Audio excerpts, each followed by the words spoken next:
અત્યારે અમદાવાદ ગાંધીનગર અમદાવાદ ખાતે મૃતદેહોની ઓળખ ચાલી રહી છે. આદરણીય વિજયભાઈ રૂપાણી એમના પરિવારજનો અત્યારે ગાંધીનગર ખાતે પહોંચી ગયા છે. એમના પુત્ર ઋષભભાઈ આજે વહેલી સવારે પરિવાર સાથે ગાંધીનગર પહોંચ્યા. શ્રીમતી અંજલીબેન રૂપાણી, એમની દીકરી રાધિકા, આ સમગ્ર પરિવાર અત્યારે ગાંધીનગર ખાતે છે.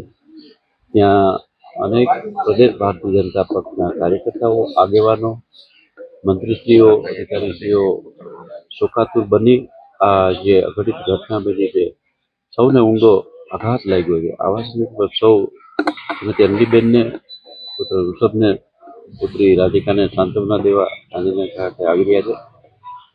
મૃતદેહની ઓળખ થાય ત્યારબાદ એમનો પરિવાર નિશ્ચિત કરશે કે એમને રાજકોટ લાવવામાં આવે.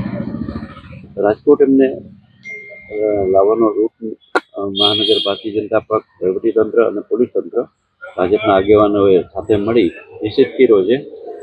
ત્યાંથી આવશે કુવાડો રોડ, ઇંગ્લેન્ડ ચોકડી, ત્યાંથી રણછોડદાસ ઇમારતનો આશ્રમ, ત્યાંથી તિલક ચોક, પારવડી ચોક, સિવિલ હોસ્પિટલ ચોક, ત્યાંથી ચૌધરી હાઈસ્કૂલ ચોક, ચૌધરી હાઈસ્કૂલથી બહુમાળી ભવન ચોક, ત્યાંથી જિલ્લા પંચાયત ચોક, ત્યાંથી કિસાનતરા ચોક, ત્યાંથી આમ્રપાલી રૈયા રોડ અંડરબ્રિજ, ત્યાંથી આમ્રપાલી ચોક, ત્યાંથી હનુમાનમઢી ચોક, હનુમાનમઢીથી નિર્મળા કોન્વેન્ટ થઈ અને એમના નિવાસસ્થાને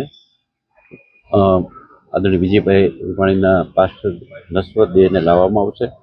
ત્યારબાદ અંતિમ દર્શન અહીં રાખવામાં આવશે. અંતિમ દર્શન રાખ્યા બાદ બાકીના બધા આયોજનો બાદ એમના શરીરને, પાર્થિવ દેહને અહીંથી એમના નિવાસ સ્થાનેથી પ્રકાશ સોસાયટી પૂજિત મકાનથી નિર્મળા કોન્વેન્ટ, ત્યાંથી કોટેચા ચોક, કોટેચા ચોકથી મહિલા ઝાંસીની રાણીની પ્રતિમા અંડરબ્રિજ થઈ અને એસ્ટોન સિનેમા ચોક, ત્યાંથી વિરાણી હાઈસ્કૂલ ચોક, એ રીતનો એક સમગ્ર રૂટ આયોજન કર્યો હોય. ત્યાંથી એ ત્રિકોણબાગ, લાખાજા રોડ, ભૂપેન્દ્ર રોડ અને એમનો જે વિસ્તાર લાખાજા રોડ, ગઢડિયા કુવો રોડ, કાનોવા ચોક, ત્યાં થઈ અને બેલેત રોડ થઈ કોઠારિયા નાકા થઈ અને એમને રામનાથપરા અંતિમ ધામ તરફ લઈ જવામાં આવશે.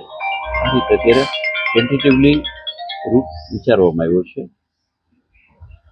આગળ પર જે કાંઈ નિશ્ચિત થાય એ મીડિયાના મિત્રોને જણાવવામાં એમના પરિવાર તરફથી, ભારતીય જનતા પક્ષ તરફથી આવશે.